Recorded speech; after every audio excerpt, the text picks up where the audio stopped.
Bihari.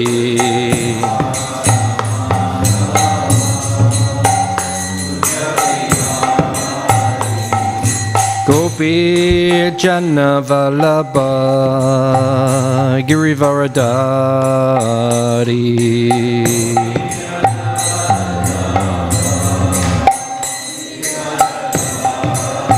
Hey Gopi Jana Vallabha Girivaradari.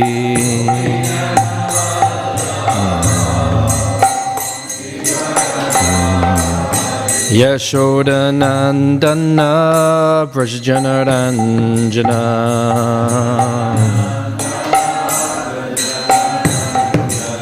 Yashoda Nandana Brajjana Ranjana.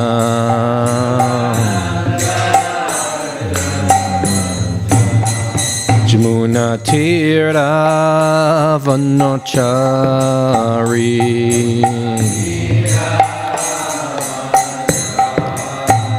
Jamuna Tirtha Vanachari.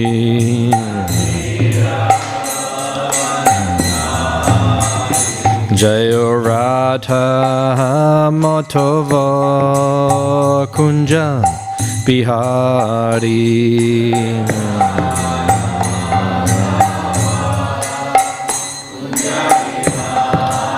Jayo Radha Madhava Kunja Bihari.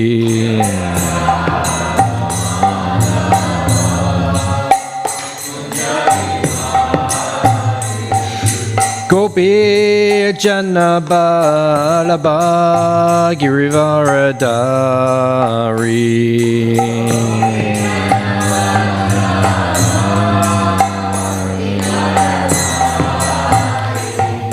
Gopi Jana Vallabha Girivaradari.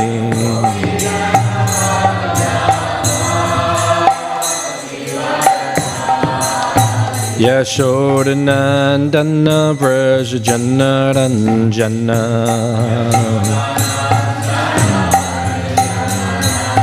Hey Yashoda Nandana Brajjana Ranjana.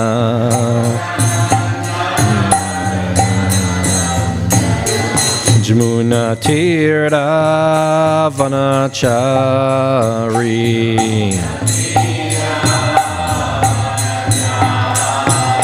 Jamuna Tirtha Vanachari.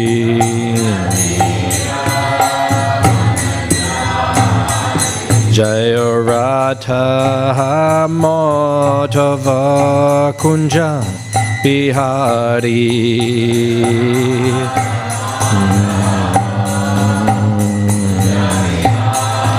Hey Radha Madhava Kunja Bihari.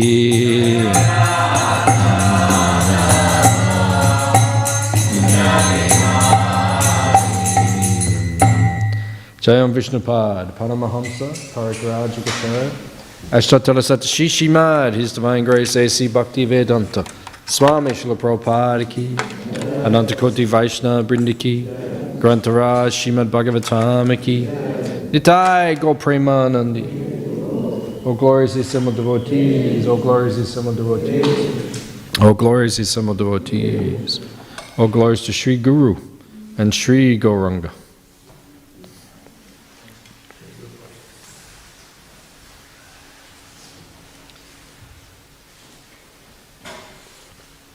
Narayanam namaskritya naram cheva narottamam devim saraswatim vyasam tato jayam udirayat. Om namo bhagavate vasudevaya. Om namo bhagavate vasudevaya. Om namo bhagavate vasudevaya.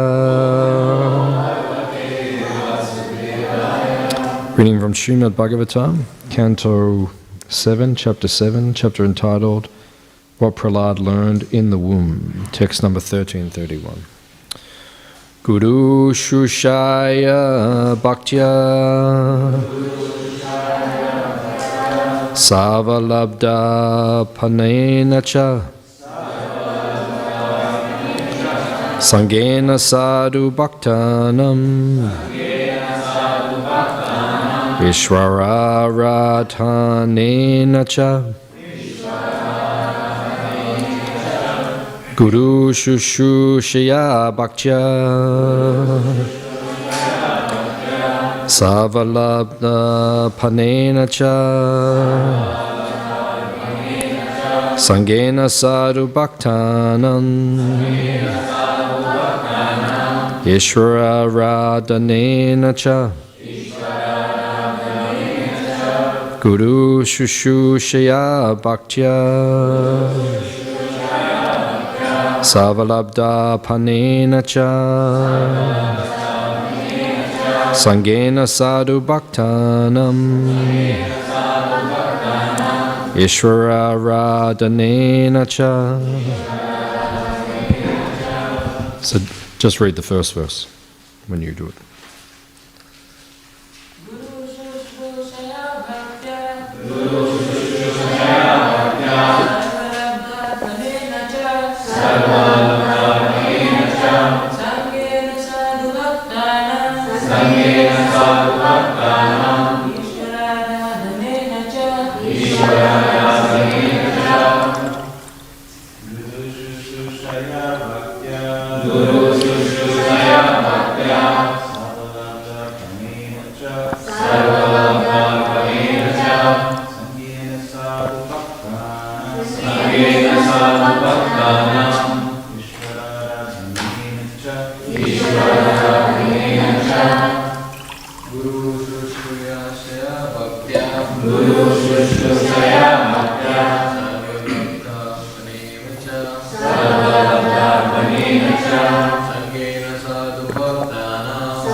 Mataji's.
Guru Shushushaya,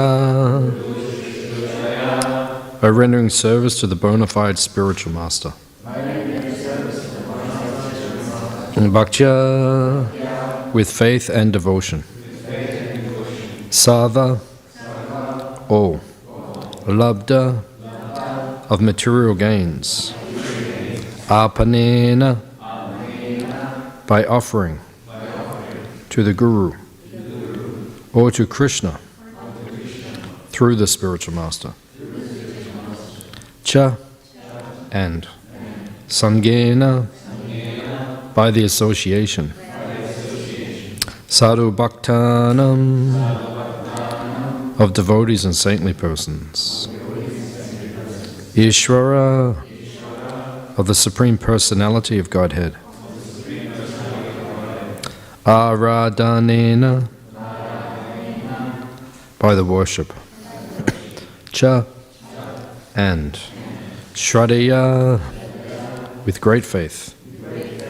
Tat Katayam, in discourses about the Lord. Cha, and Kirtanai, by glorifications. Gunakamanam, of the transcendental qualities and activities of the Lord.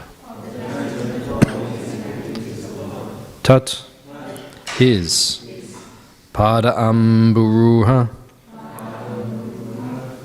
on the lotus feet. Janat, by meditation. Tat, his, linga, forms, deities. Iksha, observing.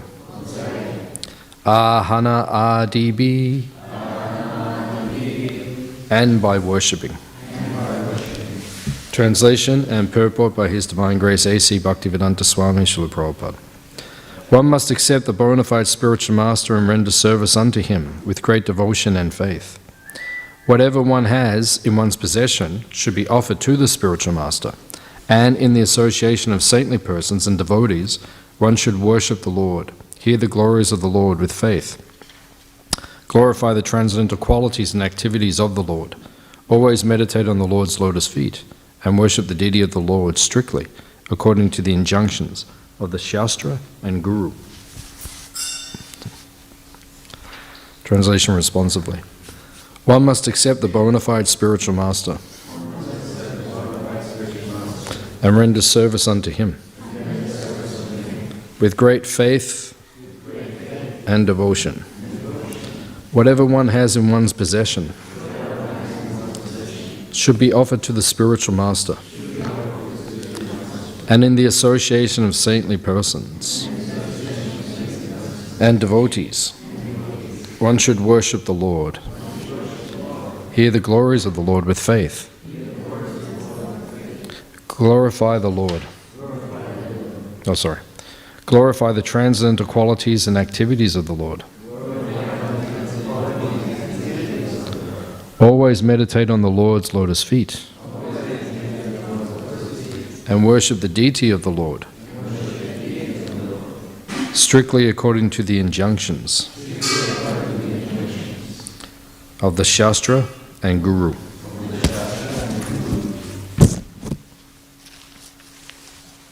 Purport. In the previous verse, it has been said that the process which immediately increases one's love and affection for the Supreme Personality of Godhead is the best of the many thousands of ways to become free from the entanglement of material existence. It is also said, Dhammasya tattvam nihitam guhayam. Actually, the truth of religious principles is extremely confidential. Nonetheless, it can be understood very easily if one actually adopts the principles of religion. As it is said, Dhamman tu shakshat bhagavat pranitam. The process of religion is enunciated by the Supreme Lord because He is the supreme authority. This is also indicated in the previous verse by the word Bhagavato dita. The injunctions or directions of the Lord are infallible, and their benefits are fully assured. According to His directions, which are explained in this verse, the perfect form of religion is Bhakti Yoga. To practice Bhakti Yoga, one must first accept a bona fide spiritual master. Srila Rupa Goswami, in his Bhakti Rasamrita Sindhu, 1.2.74-75, advises, Guru Pada Shrayas Tasmat, Krishna Dikshadi Shikshanam, Vishwambena Guru Seva, Sadhu Vatmanu Vatanam, Sadharma Prichcha Bogadi Chaga Krishnasya Hetave. One's first duty is to accept a bona fide spiritual master. The student or disciple should be very inquisitive. He should be eager to know the complete truth about eternal religion, Sanatana Dharma. The words Guru Shushushaya mean one should personally serve the spiritual master by giving him bodily comforts, helping him in bathing, dressing, sleeping, eating, and so on. This is called Guru Shushushanam. A disciple should serve the spiritual master as a menial servant. and whatever he has in his possession should be dedicated to the spiritual master. Pranaya, artaya, diya, vacha. Everyone has his life, his wealth, his intelligence, and his words, and all of them should be offered to the Supreme Personality of Godhead through the via medium of the spiritual master. Everything should be offered to the spiritual master as a matter of duty, but the offering should be made to the spiritual master with heart and soul, not artificially to gain material prestige. This offering is called arpana. Moreover, one should live among devotees, saintly persons, to learn the etiquette and proper behavior of devotional service. Srila Vishwanath Chakravarti Thakur remarks in this connection that whatever is offered to the spiritual master should be offered with love and affection, not for material adoration. Similarly, it is recommended that one associate with devotees, but there must be some discrimination. Actually, a sadhu, a saintly person, must be saintly in his behavior. Sadhava, sad, achara. Unless one adheres to the standard behavior, one's position as a sadhu, a saintly person, is not complete. Therefore, a Vaishnava or a sadhu must completely adhere to the standard of behavior. Srila Vishwanath Chakravarti Thakur says that a Vaishnava, a person initiated into the Vaishnava cult, should be offered the respect befitting a Vaishnava, which means that he should be offered service and prayers. However, one should not associate with him if he is not a fit person with whom to associate. Amagyan timidandasya gananjana shalakaya chakshurmilitam jena tasmai Shri Gurave Namaha.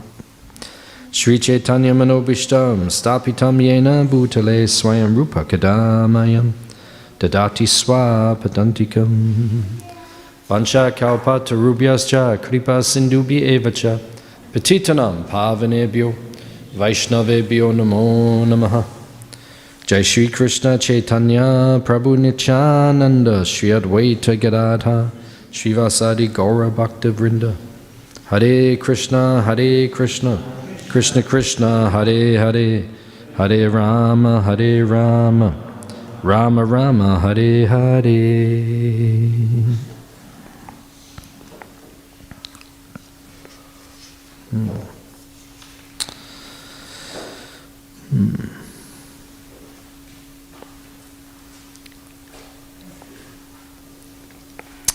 So, this section of the Bhagavatam, Prahlad Maharaj is enunciating or describing to us different items of bhakti.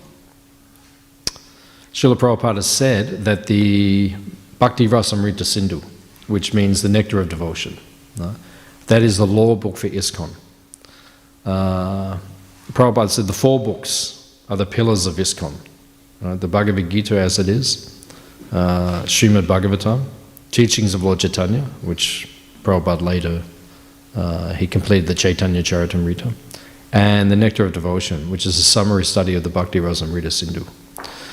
So that is the law book for ISKCON. And within the Nectar of Devotion, chapter 6, we hear about 64 angas of bhakti, 64 ways in which you can serve Krishna. Because we need to learn how to serve Krishna. Prabhupada says in the Krishna Consciousness Happening album that we have forgotten Krishna since time immemorial.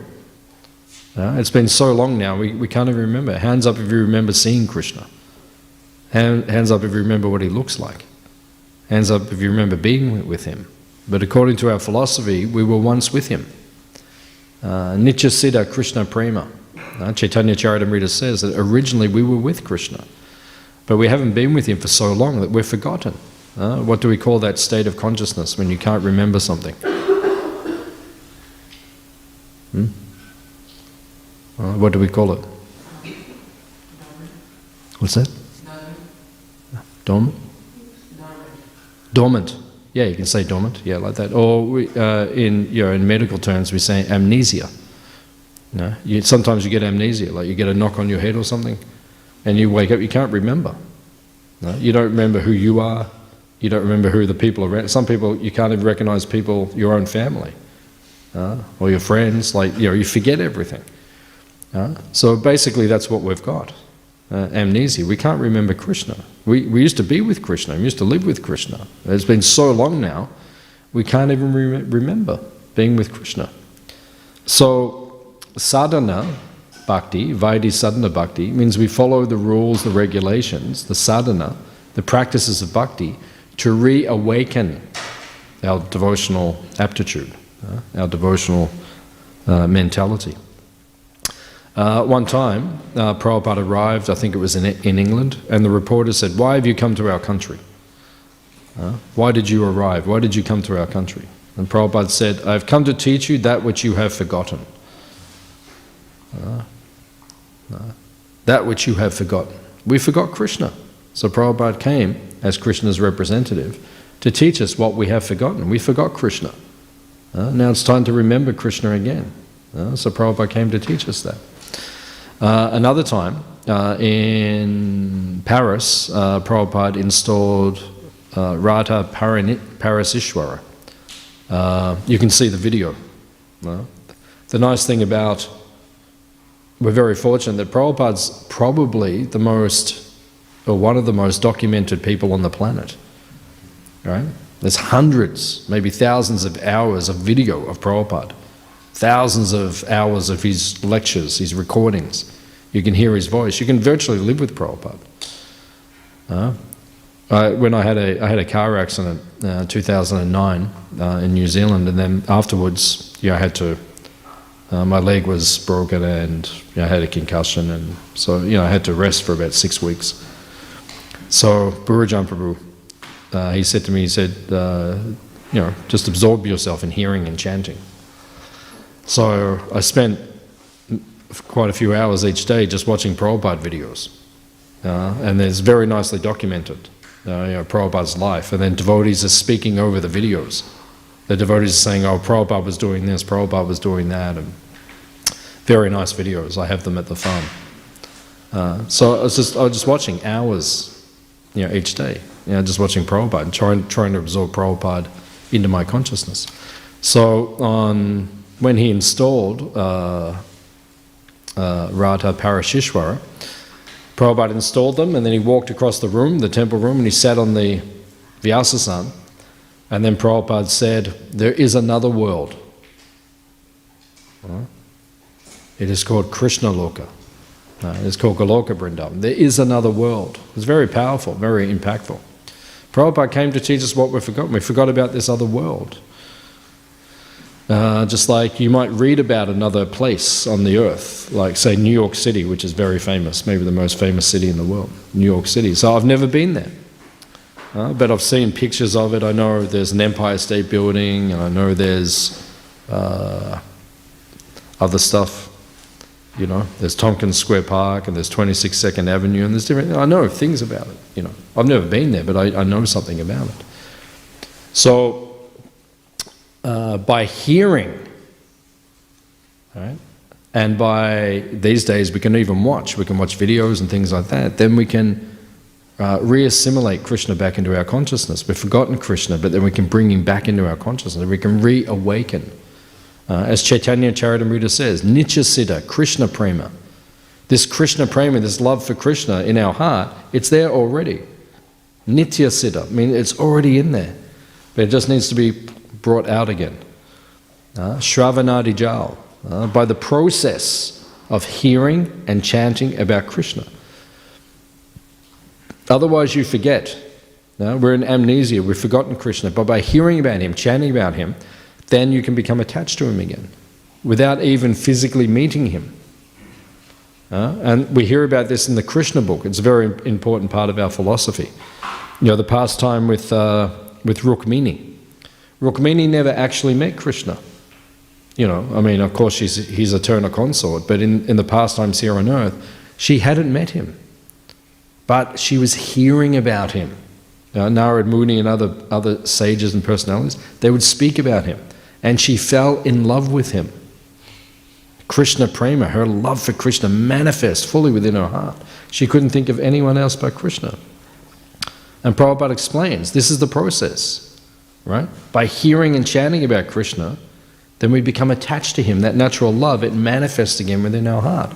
That's the goal of life, Krishna prema. Just like in the morning after Mangalarti, we say the 10 offenses. And then we say, to achieve the desired success, which is Krishna prema. This is a very important philosophical point in our tradition. You have to understand this. The goal is not Krishna. Right? Our goal of our sadhana is not Krishna, it is Krishna prema. It is love for Krishna. Because when you have love for Krishna, you will attain Krishna. Bhaktisiddhanta Saraswati Thakur said, don't try to see Krishna. Act in such a way that Krishna will want to see you. That's the secret of bhakti. Right? You don't have to try to see Krishna. Act in such a way, he'll come and see you. Krishna will come to you. You take one step, he takes 10 steps. Krishna can see you right now. Are you ready to see him though? What would happen if he came? Just like in Vrindavan, there's one forest called Kamyavan. Have you been to Kamyavan? Some of you have been Kamyavan. Kamyavan means the forest of desires. Kamya, kam means desire. Kamyavan, it fulfills your desires. So it says that in Kamyavan, even to this day, there is a kalpavriksha tree there, somewhere in Kamyavan. If you find it, it can fulfill any of your desires. So one devotee, he wasn't a pure devotee, he was a devotee. He was walking through Kamyavan, he's looking for this tree. Where is this tree? Where is this tree? So he walked through Kamyavan. And he walked all day, he couldn't find it. He was tired, so he sat down. And when he sat down under a tree, he said, oh, now I'm tired. I wish I had a bed to lie on. And suddenly, a bed manifested. And he thought, oh, I found the tree. He looked up. And then he thought, oh, I'm very hungry. I would like something to eat. And then suddenly, big plate of prasadam manifested. But then he started to think in his mind so many things. Oh, I need this, I want that. So he was meditating and different things were appearing. So then he ate all the prasad. He was very hungry, he ate all the prasad. Then he was full. He lay down on the bed. And he was laying there and he's feeling very satisfied. Oh, now my desires are being fulfilled. But then he thought to himself, it was getting dark. And he thought to himself in his mind, oh, I hope no tigers come. Suddenly a tiger manifested and then ate him, jumped on him. So don't ask Krishna for material things. Because that's why we can't meet Krishna now. We could meet Krishna right now. There's no problem. Well, Prabhupada could close his eyes and see Krishna. In 1977, the devotees asked Prabhupada, they said, Prabhupada, stay with us. Don't go. Because it was apparent Prabhupada was about to leave this world. They said, Prabhupada, stay. Prabhupada said, I will ask Krishna. And he closed his eyes. And he went into a trance. And 3 or 4 minutes later, he came back. And then Prabhupada said, Krishna has left the decision up to me. Well, if I want to stay or I want to go. Krishna said, it is up to you. You can come now or you can stay a bit longer. It's up to you. So Prabhupada could directly speak to Krishna. We could also do that. But why is Krishna not manifesting in front of us now? Because we probably ask him for the wrong thing. First thing you would ask him for? I don't know, what would we ask? Maybe, I want unlimited sweets. Anytime I want, just they will manifest. Or we might ask for so many things. So Krishna is there within our heart. Krishna consciousness is already there. It just needs to come out. That's called sadhana bhakti, vaidhi sadhana bhakti. That's why we practice, because we're trying to remember Krishna once again. So, in the Bhakti Rasamrita Sindhu, in the Nectar of Devotion, in that 6th chapter, then Rupa Goswami, he explains to us 64 ways that you can serve Krishna. Right? Now we want to remember Krishna. So how do we serve him? This is all explained in the Bhagavatam, in the 2nd chapter of the 1st canto. What's the 2nd chapter of the 1st canto? What's it called? what is it? Divinity and divine service, right? Prabhupada said that chapter is so important, we should memorize the whole chapter. That's how important that chapter. So Rupa Goswami, he teaches us this concept of there's 9 levels of bhakti. Shraddha to prema. So you know those 9 levels. Shraddha, sadhu sangha, bhajana kriya, anatta nivritti, nishta, ruchi asakti, bhava and prema. So we know there's 9 levels. So those 9 levels, they come from that second chapter. That's where they're taken from. Everything is in the Bhagavatam. All our philosophy is in the Bhagavatam. Rupa Goswami and the Goswamis, the followers of Chaitanya Mahaprabhu, they brought all of these teachings out of the Bhagavatam to teach us. So,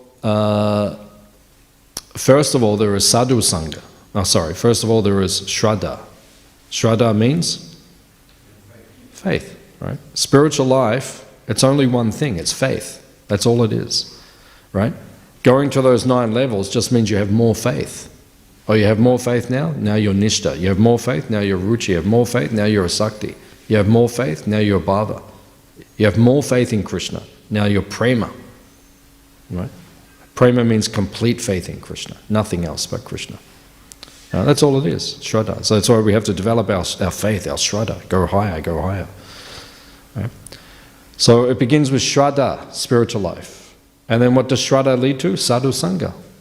Because you think, oh, I have faith, I want to be a devotee. So now I need to find sadhus. Sadhus. What's the definition of sadhu? How do we define it? One definition is one who cuts. Sadhu. What does he cut? Your material attachments. That's why we need association of sadhus, devotees, advanced devotees. Because what will they do? They will cut your attachments, your false ego, your material desires. That's why we need to associate with advanced devotees. So that's called sadhu sangha. And then what do the sadhus do to you? Once you associate with them, they say, Prabhu, you want to do some service? And that's it, your life is finished. You want to do some service? You have shraddha. In the beginning you're very enthusiastic. Yes, Prabhu, I want to do service.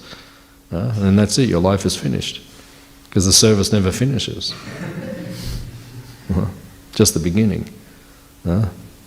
When I walked in this temple, the first time I walked in here in 1989, the first time I walked in, I came here to be peaceful. That was my goal. And I haven't been peaceful since. Because I walked in, I said, I want to join. I said, okay, join. Right. Now I thought, we meditate and we do peaceful things. And they said, okay, go to Crossways. I said, oh, okay. So I went to Crossways. And then after Crossways, then they said, now go and distribute books. Well, okay, distribute books. And then they said, become a temple president. So I became a temple president. In Adelaide, I was temple president for a few years. And then they said, come back to Melbourne and preach and teach. Of course, so I came back and I started doing that. And then they said, now go to the farm, run retreats, teach, preach, do all these things. Oh, okay, now do that. And then who knows what will be next. Service doesn't stop. It ruins your life. Now you don't have any other life. You don't have time for anything else. One time they were interviewing my Guru Maharaj, His Holiness Tamal Krishna Maharaj. They were doing an interview. And they were talking about some of the gurus fell down in the 1980s after Prabhupada left, and there were gurus and some of them fell down. And he was one of the original gurus. They said, why didn't that happen to you? Why didn't you fall down? Why didn't you leave? He said, I didn't have time. He said, I didn't have time. It's too much service. I didn't even have time to think. Can I go here? Can I do this? Can I do something else other than Krishna consciousness? There's more service, more service, more service. So it's called bhajana kriya. Bhajana kriya means you begin to do service. You're engaged in service. Devotees engage you in service. Come on. Chant 16 rounds. When you finish that, okay, come and see us. Right? And then we'll engage you. Read Prabhupada's books 1 hour, 2 hours a day. Right? Do service. So much to do. Right? No time. Prabhupada says in the Bhagavad Gita at the end, Prabhupada says, Construct your life in such a way that 24 hours a day you could not help but think of Krishna. Right? Make your life like that. 24 hours, you can't help but think of it. You've got nothing else you can do but think of Krishna. Right? That's Krishna consciousness. Right? So we do that. That's sadhana bhakti. And then that leads to anatta nivritti. Anatta means all the impure things start to come out. As you practice bhakti, you'll become more pure. And then you'll get to the platform of nishta. Nishta means you become steady, you become fixed in Krishna's service. You don't deviate. You don't serve Krishna on Sunday, but not Monday, Tuesday, Wednesday, Thursday, and Friday, and Saturday. No, devotional service is nitya. Nitya seva. Means we serve Krishna every day. We don't just serve Krishna one day a week or 5 days a week. No, every day you do service. You chant your rounds every day. That's our service attitude. And then that will lead to higher levels of bhakti. So all this comes from the nectar of devotion. Right? We're taught about these things. It comes from the Bhagavatam. So then we get to the 6th chapter of the nectar of devotion, the Bhakti Rasamrita Sindhu, and then it teaches us in chapter 6 how to serve Krishna. Okay, now you want to serve Krishna, you have faith, you're associating with the devotees engage you in service. How will you serve Krishna? So Rupa Goswami says, okay, there's 64 ways to serve Krishna. How do we serve him? Right? 64 different ways. So in these verses, and where are those 64 coming from? It's taken from right here, in this, what we're reading now. 64 ways to serve Krishna. What's the first? Prabhupada mentions, Guru Pad Ashraya. It all begins with taking shelter of a bona fide spiritual master. That's the first anga of bhakti.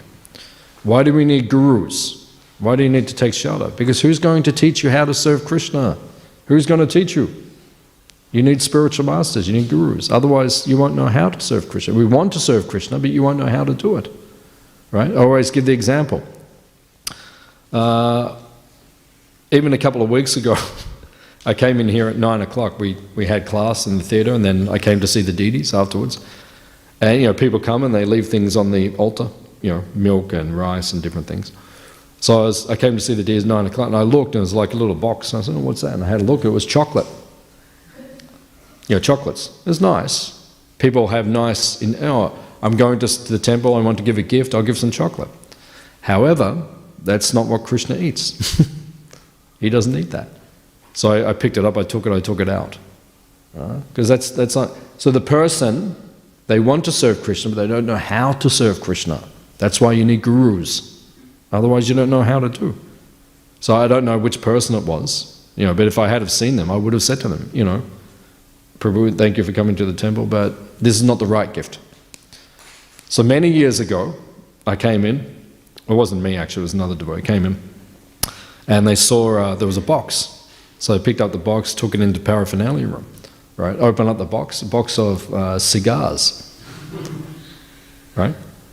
Not the right gift. Right? They thought, in their mind, oh, nice gift. When you in the West, sometimes people think, I want to give a nice gift to someone. You give them a box of cigars. Oh, that's nice. That's high class. Not here, it's not. Here it is low class.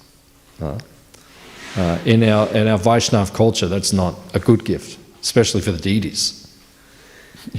So the intent was good, but it is not pleasing to Krishna. Bhakti has to be two things. It has to be favorable, right? When you do bhakti, when you do devotional service, you have to be favorable. You want to do it, right? You have to be favorable. Like the person brought the cigars. They're favorable. They wanted to do it. Nice service. But it has to have a second element. It has to be pleasing. So you have to have good intent, but you also have to do something which Krishna likes. All right? If you do your service and you're not favorable, that's not bhakti. Like someone says, clean the temple room. And in your mind you're cleaning and you're thinking, why do I have to clean the temple room? Why do I have to do this service? Why doesn't someone else do it? It's always me, I have to do it. I clean the temple. So in your mind, you're doing the service, but you're not favorable to Krishna. What we should be thinking is, I am so fortunate.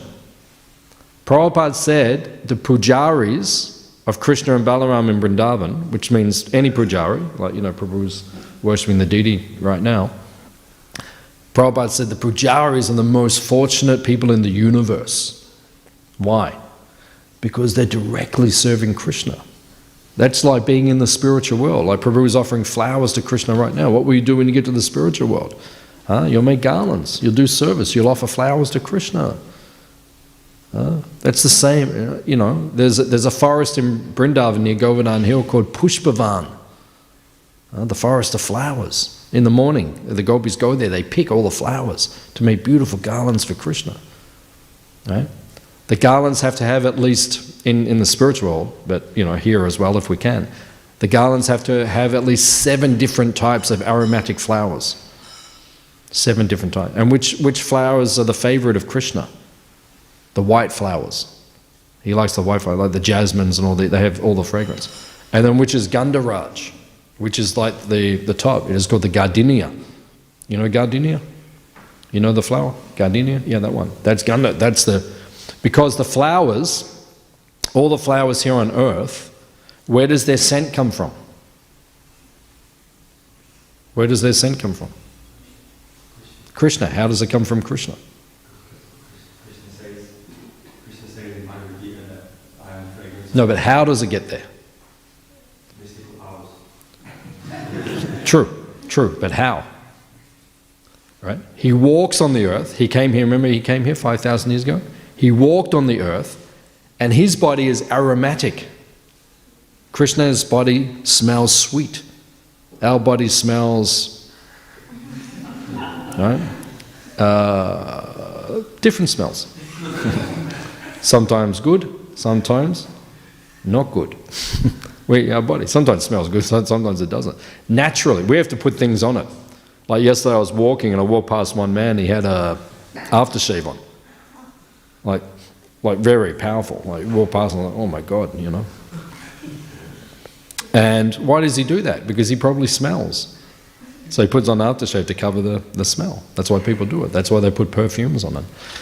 So Krishna's body naturally smells very aromatic. So when he walks on the earth, the fragrance of his body goes into the earth and comes up through all the different flowers. And all the different flowers have a little bit of Krishna's scent. And gardenia, Gandharaj, it has the most of Krishna's scent. When you smell it, it's the closest to Krishna's body. And when you have a very powerful gardenia, they're intoxicating. Right? So this is the fragrance is coming from Krishna's body. Okay. So when you're offering the flowers to Krishna, this is the same as serving him in the spiritual world. These are Nitya Seva. So we learn these things from our spiritual masters. They teach us, right, how to serve Krishna. Devotees are enthusiastic. We want to serve Krishna, but the spiritual masters teach us how to do it. Because it has to be 2 things. It has to be favorable and pleasing. We're favorable. Right? We have the good motivation. We want to serve Krishna, but the gurus teach you how to serve Krishna. Especially you need gurus because they teach you the mood in which you serve Krishna. That's why you need to associate with advanced devotees, to understand the mood. Just like, I was watching that video of Prabhupada installing Radha Parashishwara. So devotees were installing, but that Prabhupada, you could see his mood, it was very serious. He was saying, do this, do that, because he wanted everything to be perfect for Krishna. So that's why we need to associate with the advanced devotees. So here in this section of Bhagavatam, it is teaching us, right, the different ways to serve Krishna. And this is all coming, everything in the Nectar of Devotion, the Bhakti Rasa, is 64 ways to serve Krishna. That's all coming from Srimad Bhagavatam. Right here, this is one of the sections where Rupa Goswami has taken these items out. Okay, so we'll stop here. Any questions or comments? Anything that we discussed today? Yeah. Do we have a microphone? Or? Over here. Transcendental microphone key. Jai Ho. Jai Ho, Bhakta Mike. Bhakta Mike key. Jai. Hare Krishna Prabhuji, thank you for the nice class. Prabhuji, you were talking, like you mentioned how we don't want Krishna, we want Krishna Prema. Sorry, but I can't understand the difference between Krishna and Krishna Prema, because we see we can only love a person when we have them. Like we say for parents, we have them. That's how we love them. So how do I understand this? Yeah, that's true, what you're saying, but we also explained in the class that you don't have to meet someone to love them. I never met Prabhupada. I didn't meet him. When he was here, I was telling the devotees last night, when he was here in Melbourne, in this temple, I would have only been like 7 years old, 8 years old, something. So I never met him. But I love him, even though I never met him. Why? Because I've heard from him, I've heard about him, I've seen him on pictures and videos and things like that. So I have love for Prabhupada, I love Prabhupada, right? But I've never met Prabhupada directly. Does that make sense? Yeah, so it's like that with Krishna. Maybe we didn't meet Krishna, but we want to develop love for Krishna. Because if you develop love for Krishna, Krishna will say, oh, that person loves me. I will come and meet him. And then one day you'll see Krishna in front of you and you'll think, oh, it's you. That makes sense? Thank you, Prabhuji. Okay, please come again. Will you come tomorrow? Oh, very good. Okay. Any other questions?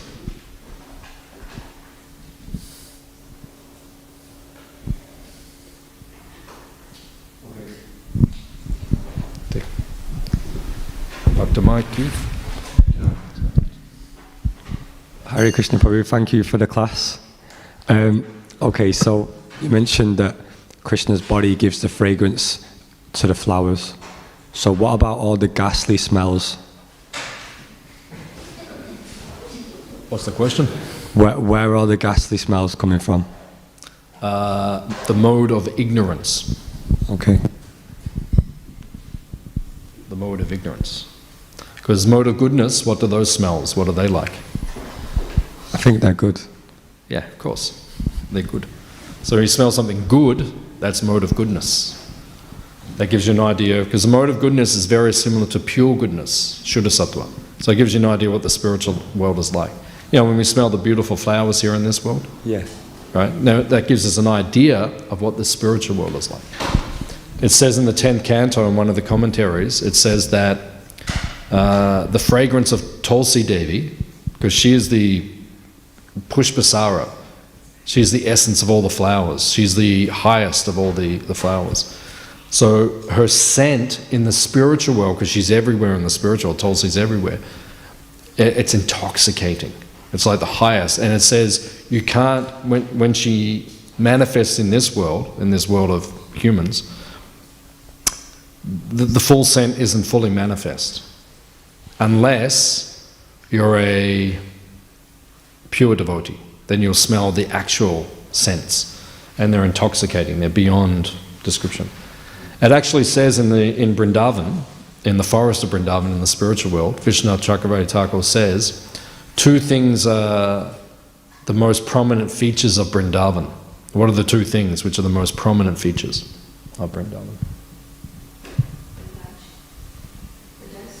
The dust, yeah, that's prominent, yeah, but that's not what he mentions in this particular section. What are the 2 things which are the most prominent in the spiritual world? One is the bodies of water, all the kundas, Radha Kund, Shama Kund, Govinda Kund, Manasi Ganga, so many water, because those bodies of waters, they give unlimited pleasure to the devotees. They swim a lot in the spiritual world. Hands up if you like swimming. No, that's good, because in the spiritual world, you better get used to it, because otherwise they'll push you in. Because everyone swims up there, there's a lot of... So the bodies of water, that's one of the... And the other primary feature is the aromas, the scents in Vrindavan. The gentle winds blow through Vrindavan and they give intoxicating fragrances. So when you get back, you'll know it's Vrindavan when you get back there, because you'll just become overwhelmed, you'll almost faint, because it's so sweet, the air. Everything just perfume like all the time from all the natural flowers like that, just overwhelming. So these two qualities are there in Vrindavan, overwhelming fragrances and then the bodies of water. And because sometimes it gets hot in the spiritual world, sometimes they have hot weather. The seasons come and go, there's all the different seasons are there, so sometimes it gets hot. So then the cool breezes bring they blow over the lakes, and then the river Jamuna, right? And then the cool breezes, then they cool everyone down in the spiritual world. So all these bad smells, they're only down here. That means mode of ignorance. Means if something's not clean, right? If people don't keep things clean, and then everything starts to smell and like that. That means that's where it's coming from. Mode of ignorance. Sometimes anyway, there's some really bad smells in the material world.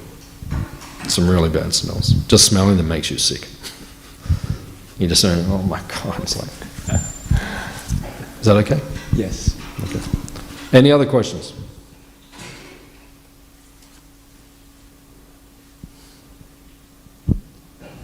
Okay. Srila Prabhupada ki? Jai.